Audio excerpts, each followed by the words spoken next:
ସକାଳୁ ଉଠୁ ଉଠୁ ମୁଁ ଫାଷ୍ଟରେ ମୁଣ୍ଡରେ ତେଲ ଦେଲି।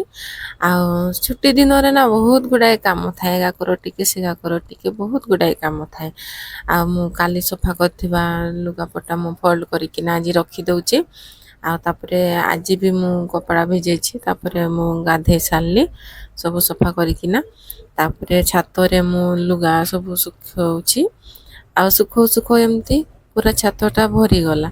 ତାପରେ ମୋର ପୂଜାପୂଜି ବି ମୁଁ କରିଦେଲି, ତୁଳସୀ ଚଉରାରେ ପାଣି ଢାଳିଦେଲି, ଠାକୁରଙ୍କୁ ପୂଜା କଲି ମୁଁ। ଆଉ ତାପରେ ମୁଁ ଆଜିର ଲଞ୍ଚ ବନେଇବି। ଆଜିର ଲଞ୍ଚରେ ଥିଲା ମୋର ଭାତ ଆଉ ଶୁଖୁଆ ମାଛ ଆଉ ଟମାଟୋ ଦେଇକିନା ବନେଇଥିଲି। ତାପରେ ମୁଁ ବିରି ଚାଉଳକୁ ଭିଜେଇଥିଲି ଏଠି, ବିରି ଡାଲି ଆଉ ଚାଉଳକୁ। ତାପରେ ସନ୍ଧ୍ୟା ବି ହେଇଗଲା, ଏବେ ପିସେଇବି। ତାପରେ ଶୁଖିଗଲା ମୋ ଲୁଗାପଟା, ଯାକୁ ଆଣିକିନା ଫୋଲ୍ଡ କରିବି। ତାପରେ ବିରି ଚାଉଳକୁ ପିସେଇବି, ବହୁତ ଗୁଡ଼ାଏ କାମ। ତାପରେ ଫୋଲ୍ଡ କରିକିନା ମୁଁ ରଖିଦେଉଛି। ତାପରେ ଆହୁରି ଡିନର୍ ପାଇଁ ରେଡ଼ି କରାହେବ, ରାତିରେ କ'ଣ ନହେଲେ ଖାଇବା। ତାପରେ ଆମ ଡିନର୍ରେ ହେଲା ଏଇ ଫୁଲକୋବି ଆଉ ମାଛ ଭଜା ଆଉ ରୁଟି ତିଆରି ହେଉଛି। ଏଠି ମସଲା ସବୁ ମୁଁ କଷି ଦେଉଛି।